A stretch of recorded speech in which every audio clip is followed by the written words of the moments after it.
Hi, welcome back to the Jack and Glenn channel. I'm Jackie. And I'm her husband, Glenn. Before we get started, make sure you hit the subscribe button, hit the bell notification so you don't miss any of our reviews. Tonight we're reviewing Married at First Sight, Season 16, Episode 19, Sliding Towards Decision Day. Where would you like to get started? We can do Nicole and Chris. They're always easy. Let's get there. And my prediction up front, they're going to say yes. Got it. So first thing we see with them, Nicole has a surprise meal set up for Chris outside. They're going to have a chef do all the food, and she just had a nice little surprise for him. They have steak first of all, and she says, you know, if I say no on decision days because of the steak, I'm saying yes to the steak. I'm marrying the steak. The steak was delicious. It was just that good. And in her vignette, she says, you know, like when I had fantasies about being married, this was all my fantasies that I imagined. This is like coming true. Yeah, she's living in a fantasy world. Her expectations, everything that she wants to be done. You know, in this, I like her and Chris, but again, I mentioned each and every week, Chris needs to speak up. I think he did a little bit more speaking up at the dinner table today. I was doing this episode than he had done in a long time. Mm-hmm. They have some lavender Earl Grey creme brulee. Lavender Earl Grey creme brulee. And for those who don't know what that is, explain. Lavender Earl Grey creme brulee. Thank you. It's creme brulee with lavender and Earl Grey. Earl Grey, like black tea. Black tea. You didn't know. I did. I know what Earl Grey is. I just got some Earl Grey down in the cabinet. I ain't talking about that. You know the whole thing. Something for people that don't know what it is. I have lavender. We don't have lavender, but I've eaten lavender before. I haven't. Not that I know of. But anyway. Lavender's good. They do the brulee themselves. Mm-hmm. And the chef says Nicole did a better job than Chris. It's a little more brulee-ish. She got a nice little crust on it. It's even. But anyway, I don't eat creme brulee. I just had one. I don't eat it. It's pretty good. It was good. I don't eat it. The one we had on vacation, the one I had on vacation was good. Yeah, because I was going to say, I didn't eat that. I had cheesecake, right? Yeah, cheesecake, something like that. But creme brulee is fine. That's my go-to. I like cheesecake. I like different things. They talk, I like different things too. I don't like creme brulee. I had it before. I don't like it. Well, don't eat it then. That's why I ate I'm not. All right then. Let's keep. I had cheesecake. Keep on with the review. Keep it rolling. You know what? She talks about how comfortable they are with each other, and she doesn't want to get stuck in being comfortable, and like they end up in the friend zone. And he said, yeah, that's a valid point. And you know, for him, his thing is when it comes to decision day, let's maintain consistent communication. Like, I don't think we can go months without living with each other and expect to be in that constant communication. Her was like, well, yeah.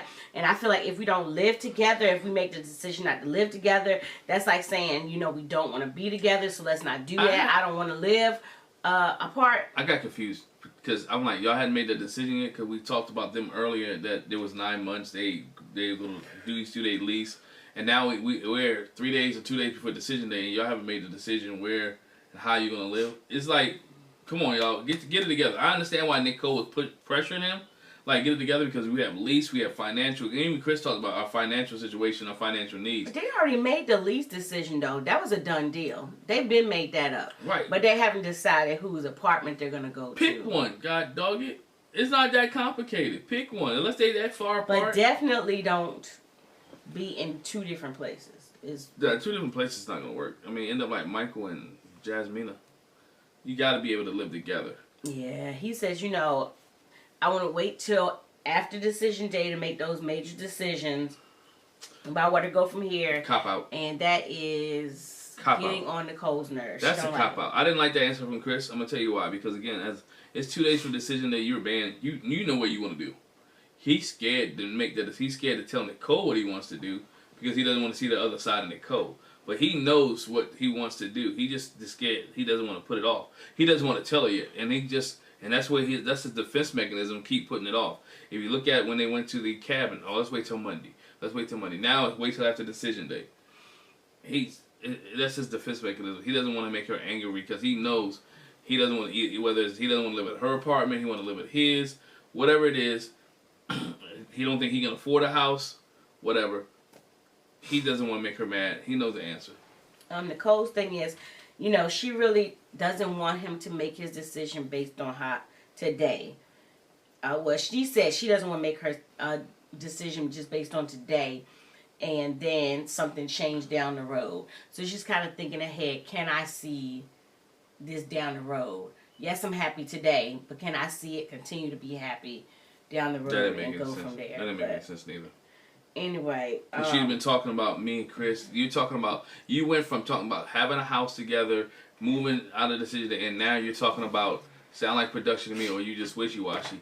I don't know if I can see myself down the road. Come on, you talking about. She didn't say I don't know if I can see myself. She says she doesn't want to make decision based on just today, and it changed down the road. Well, the decision's not based off just today. It's based off of everything, because you already decided that I want to have a house. We got to find a place with these 3 dogs. We got to do this, that, and other. You've been planning for the future, which is based off today. You got to have the foundation before you can build upon it. Anyway. Yeah. Let's go to Gina and Clint. We see it open up with Clint talking about how he was so caught off guard by what Gina said when the experts were there. You know, he felt blindsided. Why would she say that there in front of them? Something that she's never said to him before. You know, so she's kind of mulled it over. But I think in that moment, he didn't say that, but he was like, I'm going to talk to her about it. Oh, he was pissed. He was still pissed. Yeah. He said he felt like it was unwarranted and a character attack, and but they go to a ranch and go horseback riding. He was like, I'm gonna make the best of today. But she's done that. I mean, this whole show was to attack his character. She attacked the way he looked, and that's how she operates. And you can see her operating in that realm. You know, I'm going to throw it in, kick a man while he's down, or when I think things are going good. It was almost like self-sabotage. That she starts sabotaging situations when it starts going good. Yeah, but when they get into it later, she said something that I was like, okay, maybe. But, you know, how's everything going? You know, Gina's like, you know, it's not easy work. She said, you know, she said this in her vignette, but I gave him a harsh review, but he has a bit more maturing to do. And then I wrote down what? He's 40 years old. I don't think this has anything to do with maturing. It's his personality. He's fun-loving He type of is. guy. I haven't, from what we've seen, it hasn't been nothing like crazy, outrageous, over the top. That's just his personality. He likes to have fun. There's nothing wrong with that. He's 40 years old. I'm not mad at him for having fun. So they go horseback riding. They have the little lunch on the lawn. I don't want to call it a picnic.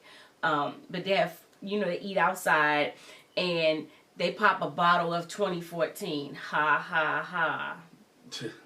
It's a Married at First Sight. I remember the first time I had a bottle of 2014 was when I found out I was getting married. Leave them people alone. They trying to live their best life. You talking about Married at First Sight? Yeah, they trying to live with their these best. bottles of 2014. Okay. They trying. Anyway, he talks about how he's had an emotionally crazy week, and that's when he brings up, you know, you blindsided me when you said you kind of like Threw me underneath ate the up bus. my personality. And she says, you know what I mean, he quotes her, and she says, well, I don't think I said it like that. But then she says, well, you are bizarre and outrageous. But she likes it though. No, she likes. She enjoyed it, and But she said enjoys before it it's in the not moment. something that I'm attracted to. She was like, it's kind of more like a turn off. That's what she said. That's what she said, but she in the moment she's enjoying it because she's never once told him not to. Never once that we've seen. Never once said, I don't want to hang out with you. I don't want. You know what I'm saying? So it's something that's there. It may be not what you want in your relationship, but you do want somebody who brings you out, who's fun. And that's what the experts said. We're gonna give her somebody who kind of bring her out and add some excitement to her life. Well, but she said he's a silly jokester, crass, dancing, loud, drunk person. He was like, I mean, when I have drinks sometimes, I mean, yeah, but he says, I can be eccentric. And she said, but I'm not saying it's bad. And she was like, you know, I'm sorry if I made you feel bad. I didn't want to do that. And he was like, well, you know, you know, they went into the Married at First Sight process with the right mindset, intending to meet the right person. And the one thing about it he could say is that we went through it as a team. And he says that other people have remarked on the fact that, you know, we get along well, we ping pong off of each other, you know, so that's cool. And she was like, yeah, I want to, this the part I was like, she's going to tell him no. She's going to say no at decision day. I mean, we know they are, but this right here sealed it. Somebody else did this before too. They said it like, you know, for my next husband. I think it was Alexis. Might have been. Yeah, it might have been Alexis. But what she said was, I want to think back on what we've done, how much growth we've had, and what I truly need and want in a marriage. But see, Alexis said my next husband, but she still said yes. When she gave her a little letter. But then she said no. Then she said no. But anyway, so based on this, we knew this anyway. Gina's gonna say no. This seals it. I'm gonna say no. I want her. I'm thinking about what I'm gonna want in my next marriage. What I need and want in marriage. Next. I want Clint to go first. In this case, and then have her. But we'll see. Why? Because Clint may say yes, and then you hear her say no. Because if she says no, Clinton definitely can say no. Oh yeah, for sure. For sure. So it's not like that's why. I'll go to these two little things later. Let's go to Shaq and Kirsten. Yeah. Kirsten and her song. Shaq and Kirsten. Yeah, they go to meet this lady named Caitlin. She's a songwriter. And she basically was like, hey, give me some things about y'all. I'm going to write a song about y'all. And I thought that was really cute. I wrote a song. Want to hear it? Here you go. I live in color for y'all young folks. And the funny thing was, like, while they're sitting there, this bunny just comes hopping across the floor. It's her bunny, Wade Wilson. He was like, I've seen people that had bunnies before, but not just jumping around. We used to live with somebody that had a bunny. Somebody used to live with us that had a bunny. We didn't live with them. They lived with us. It's the difference. It's a big difference. Oh boy, it's a big difference. You know what I meant though? What I'm saying is they had a rabbit. Yeah. The rabbit stayed in the cage. If that joker ever had jumped around the house, I promise you, I'd have took the roof off. I don't know why people are scared of bunnies. The only bunnies I'm not scared of him. It's just weird. And if he had jumped, like if I didn't know and I came in the house and that joke was jumping. Only bunnies white bunnies with red eyes. Oh, this one wasn't though. Nah, that one wasn't. Yeah, he was gray. I don't deal with white bunny with red eyes. That's it. We don't do that. But you're so stupid. I'm telling the truth. But some of the things that they said was, it's been an emotional roller coaster. We've had good days. We've been there for each other, from the beach to the mountain.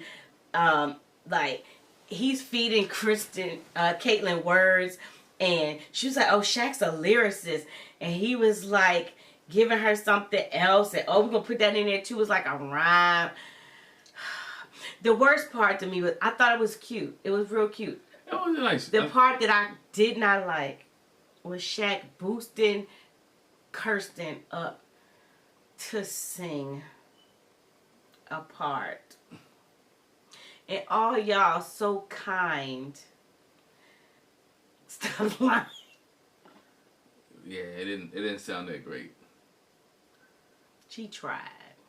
It's like the killings in church on Sunday. Go ahead and sing, baby. She tried. Shit. Somebody, I think it was the couple's couch thing after, whoever was on there was like, oh, she did art. Nah, she was okay. I know I couldn't hear the music. She heard it in her microphone, in her headphone, but. She was nervous. And then how he had her draw out. And she was like, I always sing out. Don't. She was nervous. Leave her alone.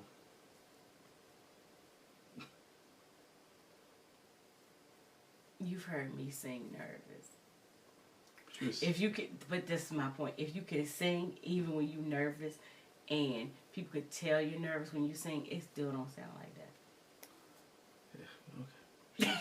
And it wasn't the worst, but it definitely was not the best. Yeah. Especially when they put it together and it was her voice with Caitlin's. They paid for it, so it's good. But it was cute. It gave what it was supposed to have given. You see, I'm not messing with you. It gave what it was supposed to have given. And it was cute, you know, something they could do. She was like, it made me feel happy because Shaq's all smiling in my face and looking at me. And it reminds me of the good times. And I think about all the things that we've achieved. And so they sit outside on the porch and they talk about that and how they had a good time. And this was one of their best dates. And Kirsten was like, you know, I understand that you want to be secure and, you know, you want to do the family thing. And she drops a bomb. It's like, you know, my dad wants to meet you. He just don't know. He does not want to film. Yeah, he wants to talk to you. And so she was like, after the process, you know, you'll see more of my family or whatever. We found out later that he did meet her dad. Yeah. They had a nice little visit. And he was like that. And he used to be throwing shots, man. Like that. See, that was simple. See, that was simple. It didn't take that much. It wasn't that hard. That was simple. Yeah, he was calling her simple. In the act, it's simple. But Shaquille says, you know, I'm realizing when it comes to us that everything takes time. Again, you know, I want to feel secure. And at times, I'm not sure that I do feel secure. And she's like, well, what type of security are you needing? And he was like, you know, it's the support. It's the support that I really need. You know, I'm always got a lot going on. And when I'm going here, there, everywhere and doing this, that, and the other, you know, it feels like it's a missing piece there. So I need somebody there. Basically, he just wants some arm candy. He wants a cheerleader. And some arm candy. Yeah, and an arm candy and a cheerleader. He wants her to break out. Yes, this is my wife. He wants her to break out the pom-poms and all that and say, Shaq, he's our man. Yes, this is my wife. Yup. That's what she wants. Wasn't that Bow a couple seasons ago where she broke out the cheerleading outfit? Yeah. He want Kirsten to have the cheerleading outfit. Yeah. And there's nothing wrong with support. But you got to understand, people support in different ways. And when you told her how to support, she's trying to support you. And she can't do it all the time. Can't be every day, all day. If she can continue to keep holding you, even she keep holding you up. Right? Who's holding her up? Who's lifting her up? Who's supporting her? Yeah, because then he goes on to say, you know, she says, I'm frustrated because I've been supporting him. Like, what more do you want from me? What more do you want? He's like, you know, I just want to make sure we're both happy.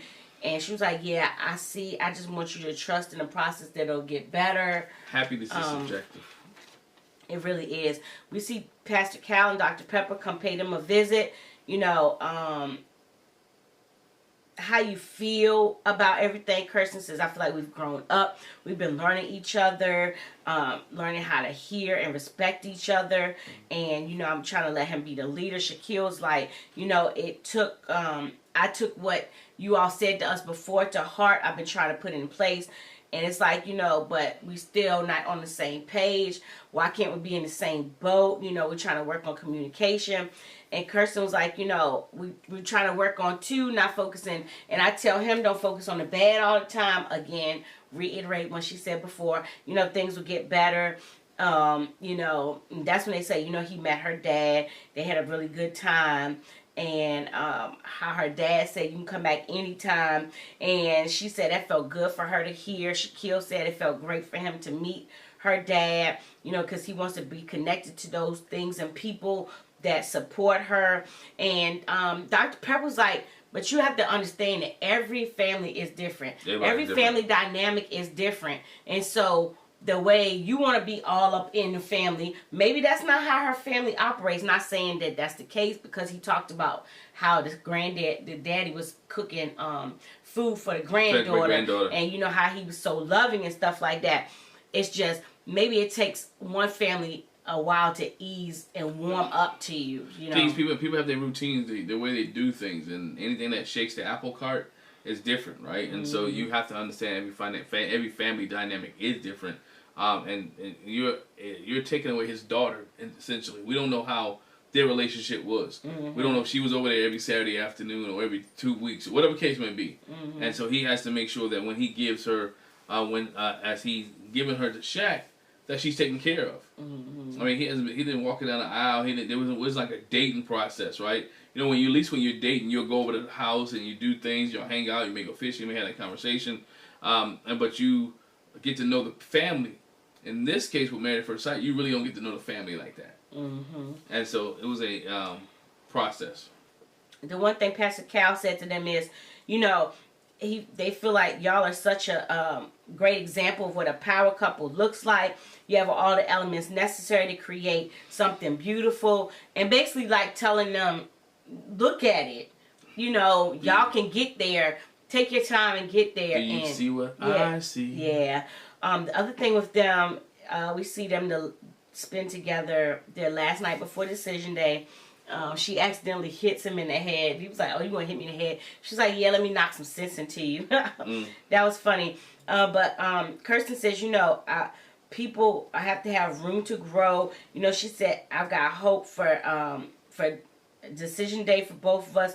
Let's take all things into consideration. Let's go by God's will. Hopefully, God's will will be done, and that'll be." Amen. Where you go. We'll see. In this case, God will is how you feel. Trying to rhyme. No, I'm just being honest. God, I mean, you know, people sometimes you say God's will and God's already giving you the answer.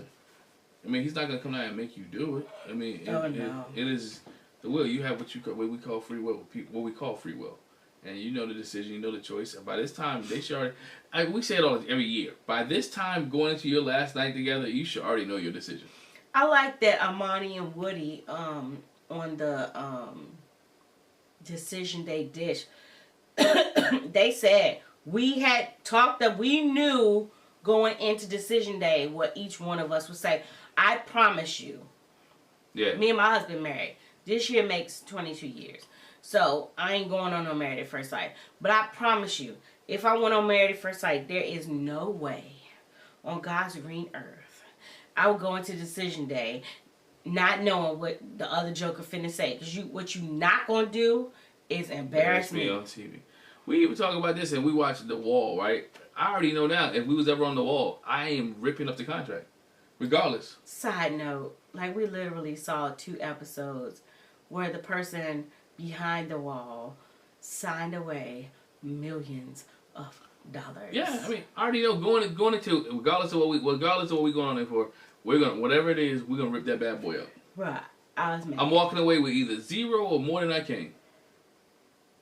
Crazy. But anyway. Anyway, that's a digress. That's a whole different tangent. Going into decision day. Just you that should know. We just would know each other going into any situation. We already know. So I think it's pitiful that they at this point and they don't know. Yeah. Like, that's just... Anyway, Jasmine and Eris. We see Eris, he goes to Mayweather Boxing. He's there with McKinley. And McKinley got the nerve to have a conversation with Eris about decision day. Mind your business, bruh. You ain't got no decision day. Stop asking about mine. You already have a decision day. But anyway, but I'm just saying. He had it 2 weeks in. That don't even count. That ain't decision day. That's called an annulment. McKinley's like, how do you feel about decision day? Eris says he's at peace. Yeah. You know, how you doing with the attraction thing? And, you know, Eris is like, you know, that it was a big thing at one point, but we had to make decision, start focusing on the positives and how everything we're doing. And he talked about how the fact that when they had a conversation with Dr. Pia, she put it in perspective and really changed his outlook on what intimacy is, because to him, when he thought intimacy, he thought sex, but it's more than that, you know. And Dr. Pia redefined that for him. And how old is Eris? 39. He didn't know that. Wow. So a lot of people that don't know that. It's 50, 60-year-olds that don't know that. Yeah, but intimacy is always not sex. Hence the word intimacy. They don't know. But he was like, you know, I'm not, you know, definitely not where we want to be, but there has been some improvements. At least we're not like Clint and Gina. Yeah. I was like, wow.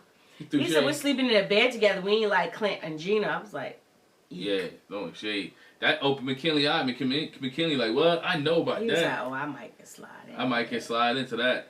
He loves some Gina.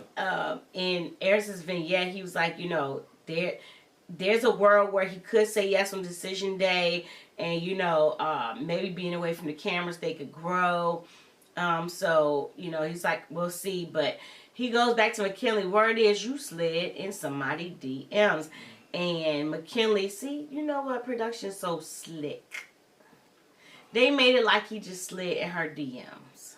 He did slide in her DMs, but for something else. Right. He said, yeah, I slid in Gina's DM, but it's because she has a friend who's like his celebrity crush. And so he was trying to get in there. Try to slide in somebody else's DM. Yeah. So he asked Gina about it. But he did say Gina's good looking. He said all the ladies are good looking. We get along. That was smokescreen. We get along. We're like-minded. I would go out with her. And he said in his vignette, if they get divorced, I might throw it out there and see where it goes, and see if she catches it. That is wrong. And so many man code rules. McKinley has broke so many man codes this season that for the time that he's been on the show. It's crazy. It's ridiculous. From when he was on After Party breaking the man code, but what happened at the bachelor party, to now trying to run up on his boy's ex-wife. In this case, it would be crazy. We see Jasmine and Eris meet with Pastor Cal and Dr. Pepper. Yeah. Again, they ask, where are y'all? And he's like, we've gotten a lot of tools. We've been implementing them. We made some progress. And for her, she said, we have made progress. We're talking more through the day. He's checking on me. We're greeting each other. We're holding hands. We're even their posture on the couch was better than it's been before. And he even put his hand on her right cheek. Butt cheek, that was. Pastor Cal was like, how do you feel about your ability to affect each other? And for him, he's like, yes, I see the effect we can have on each other. She's speaking up more. Yeah. What I like about her, she's more outgoing and upbeat. He said, in social settings, I'm a little more, I have some social anxiety. So she's able to bring that out for me and have me be more open. Pastor Cal says, I just want you to understand the importance of what you all can bring to each other and bring out of each other and affect each other. And Pastor Cal says to Jasmine, how do you feel? And she was, hearing that, she's like, oh, that makes me feel good to know that I can affect somebody, and help someone. Erison made some progress, you know what I'm saying? He's made a lot of progress in this season, whether some people believe it or not, whether it's fake or real. He's talking a good game. Talking a real good game. He's talking strong, Doc. As they say, you talking strong. Yeah. He said he likes that it's a lot of little things that are going good for them. And I know that little things will turn into milestones, Yeah. Pastor Cal, Dr. Pepper says, well, that's what marriage is made of. And Pastor Cal says, that's intimacy. And Eris was like, well, yeah, I think we have a good foundation or whatever. Dr. Pepper says, why don't y'all face each other and give each other a couple of things you like about each other. Eris says, I like that you open up, that you're open to things that I complain about, like you listen to me. The process got hard on you, but you show so much strength and patience. Did she? I'm sorry, not strength. She said, not patience. She said that about him. Yeah. But you showed so much strength where you could have shut down. You didn't. And she could have smacked the fire at your mouth. She could have ran. Because I think he said that later at the table. She could have ran me down. She could have did this. She could have did that. But yet she didn't. And she was strong enough to basically maintain everything. Put up with my crap. Put up with my mess. Jasmine says, I like that you're patient with my communication issues and that you've helped me through that. And that's when Pastor Cal says, I like your hand placement. Yeah. And he was like, what? Dr. Pepper's like, I like y'all hand holding. He was like, yeah, I got that right cheek in my hand.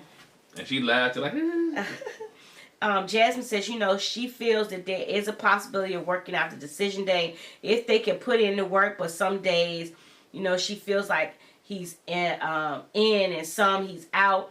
And, she said, I just don't want to do it just to do it. Like, I really want to be in it. And that's what I'm looking for from him, and I'm not always getting that. What the problem, I think, with him is not enough consistency. and time is running out. If they had more time and consistency, they could make it work. But because they missed so much time, I think about a month, maybe leaving a little month and a half, that it's kind of too little too late. Unless they both say yes to continue after decision day. Mm-hmm. So. Pastor Cal says, you really can't truly say your marriage is or isn't working until you've tried it outside this process. Mm-hmm. And they both agree with that. Hint. We may get a yes, we'll try the process. We'll see. We see them going their last date together. They go kayaking, and she was like, she had a whole lot of fun. And in those moments, is like when she enjoys it. Those are times she feels that it works. And for him, they have after they go kayaking or whatever, they have a little meal outside too. Mm-hmm. Picnic, if you want to call it that. I don't like to say picnic necessarily. But he said he's pretty confident about where he's at. He asked her, are you confident in your answer? She was like, I kind of go back and forth. And for him, it's like, did the changes he expected to see, he's seen the changes he expected to see. She's come out of her shell or whatever. And, she's for more her, straightforward and more, I don't want to word aggressive, but she's more, I ain't going to say confrontational. Yeah, straightforward. She's telling him what exactly what he's doing and what's messed up, and she has more confidence in herself. That's what it is. She has more confidence in her ability in her words. Yeah, she says at this point, I'm 1,000% sure that I've given 1,000%. I don't have any regrets. I don't want to stop now. I want to put in a complete effort till decision day. That's where she is with it. The last thing we see with them, which I thought was funny because something happened in between then, and she really didn't bring it up to him, but, he was like, I'm just reflecting on our time we've had together. This their last night together before decision day. And she was like, yeah, I've been thinking about that too. It kind of went by fast. He was like, 1 minute I was saying bye to the streets, then I'm walking in the aisle. I was like, did you? But then he said, I'm walking the dog, Duchess. I'm hanging out. He did. He ain't cheat while he was married. No, he didn't. He at least tried with her, even though they may not work out. So he did say bye to the streets. Bye don't mean forever in his case. For him, he asked her, since this could be our last night married or together, how do you feel? And she was like, I grew because you were honest with me and upfront with me, and I got to see myself and kind of speak up for myself, so I appreciate that. Yeah, I think him being honest with her throughout the season has really helped her. I think if he wouldn't been honest, he had been a Zach or one of those guys from the past seasons, or Brandon, it could have made the relationship bad, right? But he was honest and upfront with her and told her what was going on. So the last thing we see is all the guys go out, all the girls go out. The guys and the girls both joke about the fact that we haven't. This reminds us of before we got married. Yeah. And the guys are, we missing somebody. Clint jokingly was like, we gotta pour out something for somebody. And they was like, oh, McKinley's missing. And Shaquille's like, oh, we got a chair over here for McKinley. And that's when Eric says in his vignette, I want to keep this light. I ain't gonna bring up, I don't feel the need to tell the guys about the conversation I had with McKinley. Somebody just leave it alone. I mean, I think somebody else knows. I mean, they know about the DM situation. How did Eris find out about the DM situation? Somebody dropping dimes. Somebody's telling that. I think it was one of the girls. Somebody. One of the girls said something. Somebody knows that Mac likes what? Gina. I don't know. Let it go. But again, he's correct. That's how you use wisdom. This ain't the time nor the place to start drama. Mm-hmm. We're just close to the end. Let it ride. Eris is like, okay, yeah, we got decision day coming up. Clint talks about how the fact that the experts came a few days ago, and he brings up what Gina said about him. Chris was like, he says that they've been doing good, but she kept questioning him about what he'll say on decision day. That kind of irritated him. Clint was like, with y'all and Chris saying how irritated he was that she kept bringing it up, Clint was like, I'm interested to see how it's going to be when y'all have your first argument. Cause I think somebody said it. They're not gonna argue because Chris ain't gonna get there. What? But Eric said, I think she would be the one going off and you'd be like kind of just looking. And Clint was like, yeah, because we all know that Chris is a Labrador. He's a golden retriever and they don't bite. He ain't going to buck up. And everybody know that because the lady said it too. The lady said it as well. Mm-hmm. So like, dog, they all know you. I ain't gonna call him a punk. They all know that you are one with your one sweet person and one with your emotions. Yeah. Shaquille shares with the guys that he finally met Kirsten's dad. Question was he all he expected? And he was like, yeah, you know, he was what I expected. Mm-hmm. But his question again was why did it take so long? You know, he's loving and he cares about his family. You know, he really is a gem. Shaquille talks about how it's been a journey for them. Clint says, but the question is, have y'all had fun on this journey? And Shaquille's like, you know, we were so much into the process that we didn't have fun. See, that's the problem. You gotta have fun. It hasn't been fun because we were so focused on the process. But you know, maybe we can't after. And Clint was like, well, can you see yourself being single again? Shaquille was like, well, I don't know if I want to see myself single again. Slow talking, dog. He said, I don't know if I want to see myself single again. Because he said, you know, I'm used to staying with somebody, being around somebody, you know, and that's different. So I like that. Eris even mentioned, he said, how does he feel? Is he ready to be back single? Yes and no.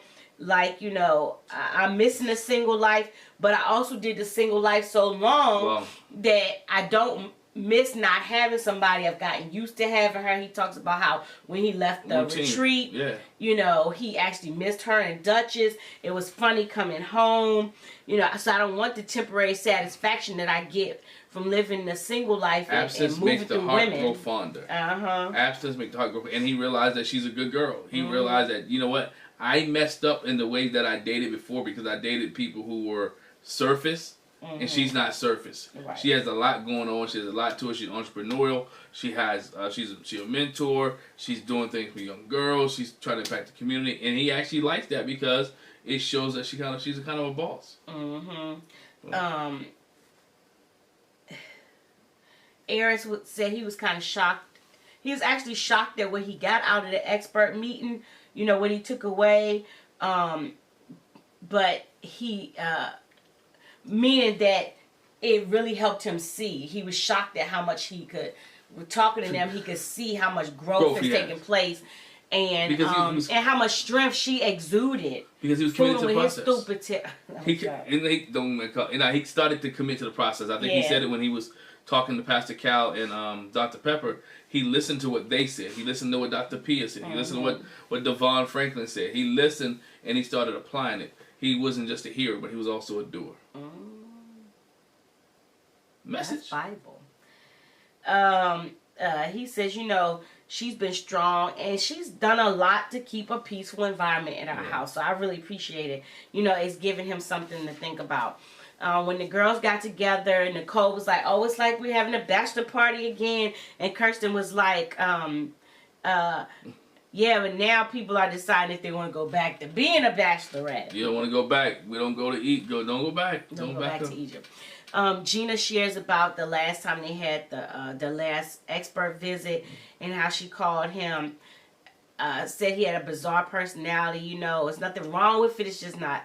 It's not a turn on to her. And the girls was like, I mean, yeah, I understand, but Clint's fun, you know, but it's not for everybody. I understand that. And Nicole still trying to run things.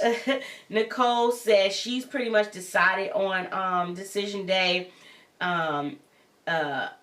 already, and they called Chris. They was like, oh yeah, because you got that golden retriever, Chris. Golden retriever, dog. And she's like, yeah, but I don't want him to be too scared.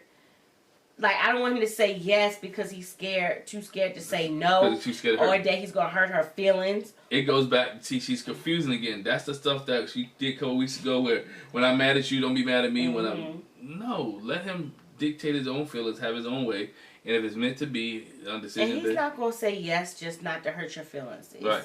If he really don't want to be there, I believe Chris would say no. I think he would say no too. Yeah.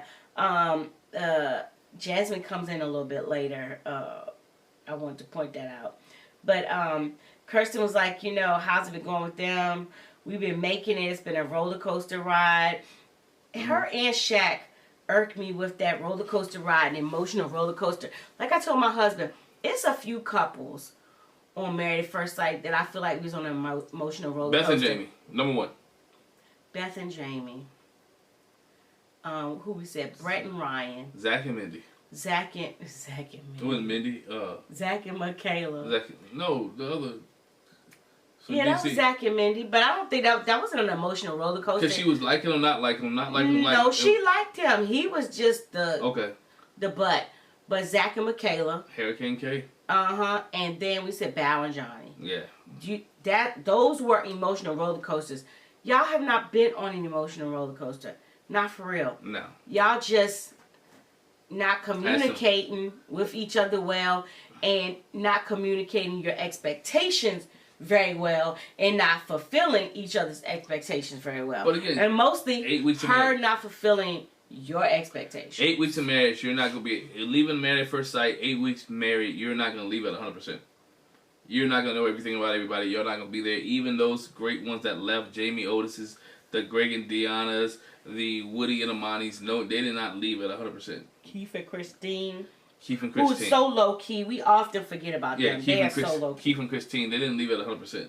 You know, there was still some things they needed to work on. So again, each his own. Shaquille was like, I just hope he's thinking about the future, and taking everything she's told him into consideration. And again, she said, I reassure him that it will get better. Just look at that, and over time, to get better and not to be so uptight. Nicole was like, I hope he sees the amazing woman you are and get out of his head. He's very emotional, but look at your growth and I believe that they have something special. Yeah. Jasmine says, you need to let the chaos go. Gina says, then Gina brings up with them how they went to the pole dancing class, and Jasmine shares that Eris came in. Yeah, we had a good time. Nicole on the low was like, well, I wanted to be invited. I don't think she would have did it. Just the same one. They didn't want the lingerie. She always wants to be a part. It wasn't your activity. Let me stop. But she tells them how Eris showed up, and Gina was like, yeah, I stopped dancing. I had to leave. But he threw money at her. He said how she looked sexy and everything. And her thing is with him, though, I need to see some action quick. He giving her that quick action. But. Yeah. Jasmine also talks about their meeting with Pastor Cal and Dr. Pepper, how it went well. And, his thing is it'll get better between them after decision day. And Nicole's like, yeah, it seems like he's just waiting. Probably shouldn't do that, Which shows that do something in the meantime. Which shows Eris wants to do something different, unless he's just blowing smoke screen. If he keeps telling her after decision day, after decision day, after decision day, he even said on an episode, look, I want to wait till the cameras are gone. Hey, give that man another extra 4 weeks, 8 weeks. Yeah. But Jasmine's thing is, the way Eris is back and forth, she said, I can't be worried about what he's doing. I have to think about what my decision is or what I'm going to do. So that's what I'm focused on. Gina says, she says, I hope he can make a wise decision because you're amazing. And I hope he can truly process what's in front of him. So while they're all chit-chatting and having them a good time, production brings some guys in. A group of guys rolls up on them, and it's like, it's flirt time. That's all staged. And like 100. Well, I think it was staged except for the fact the one dude that happened to be a dog breeder, just like Jasmine. Nicole was like, well, you need to talk to her. She breeds dogs. What kind of dogs do you breed? Bulldogs and Frenchies, and I got many golden doodles, and it was vibing on the dog thing. And then sis goes to, she's doing her little vignette thing in the spot, and he was like, I'm just saying, like, when you finish wrapping that up, I got the 740 outside. I'm like, and she was like, are you serious? And then it made me mad because they left her, they went to commercial, saw her up there blushing, talking to dude, and we come back, we see them go to her apartment. I want to see how she got out of the situation. Right. I want to see who helped her out. Did one of the girls come up and say, "Girl, you married?" Because he was entertaining him. I think she wasn't entertaining him so she can go with him. She was entertaining so she wouldn't be rude.